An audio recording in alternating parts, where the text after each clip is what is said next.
Halo my bro, hari ini kita ada kedatangan mobil Innova Reborn tipe V. Kita ada pemasangan power back door atau tailgate system di mobil Innova Reborn ini. Apa sih fungsi power back door ini? Power back door ini berfungsi untuk membuka dan menutup pintu bagasi secara otomatis. Dalam sistem ini kita ada 3 cara untuk membuka pintu bagasi.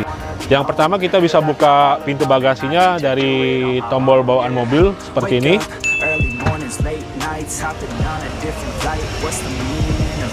Pintu akan terbuka secara otomatis nih. Jadi yang kita ganti pertama adalah dari sistem hidrolik dari pintunya ini sendiri. Sistem ini kita pemasangannya PNP, tidak ada yang merusak. Jadi tinggal ganti yang hidrolik yang lama, kita ganti yang hidrolik yang baru yang seperti ini. Nah, untuk menutupnya sendiri pun ini ada tombol tambahan. Jadi kita tinggal klik aja. Pintu otomatis tertutup. Menutup ini pun dia ada vakumnya, jadi dia nyedot. Ini cara yang pertama. Oke, kita lihat cara yang kedua. Di sini kita ada tombol tambahan untuk buka tutup pintu bagasinya. Ini cukup satu tombol, dia akan bergantian untuk buka dan menutupnya. Kita coba ya. Oke, pintu akan terbuka secara otomatis juga.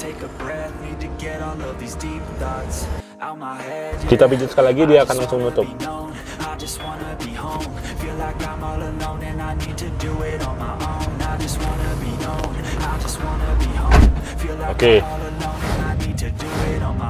Oke, cara ketiga kita bisa membuka pintu bagasi ini dengan tombol asli remote dari mobilnya.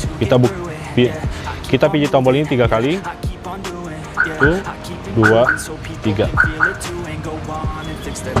Pintu juga akan auto buka.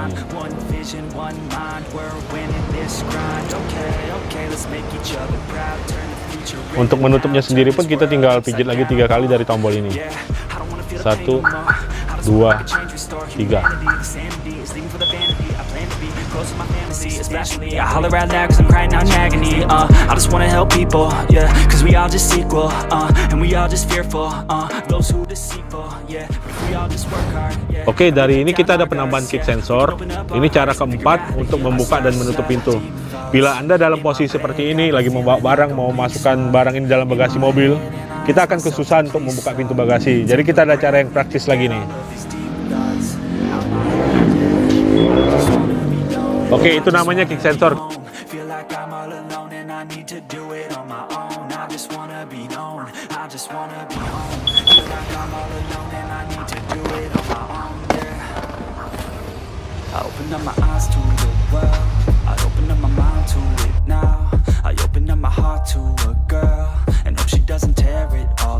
Oke, itu cara keempat dari penambahan kick sensor. Jadi kalau kita lagi bawa barang susah bawanya, kita tinggal swipe aja pakai kaki di bawah itu, karena di situ ada sensornya. Oke, untuk pemasangan power back door ini bukan hanya untuk Innova Reborn aja yang kita ada. Kita ada juga untuk Innova yang Grand, Fortuner yang SRZ, untuk Wuling Almas, Expander, Rush, dan Terios yang terbaru, Avanza. Terus kita ada mobil untuk Pajero lama dan Pajero Sport yang baru juga ada. Plus penambahan kick sensor semuanya bisa. Jadi kalau mobil kalian yang mau pasang power back door, bisa hubungin kita apakah barangnya tersedia atau enggak. Oke, untuk hari ini cukup sampai di sini videonya. Terima kasih telah menonton video ini. Jangan lupa subscribe, like, komen, dan share ya. Terima kasih.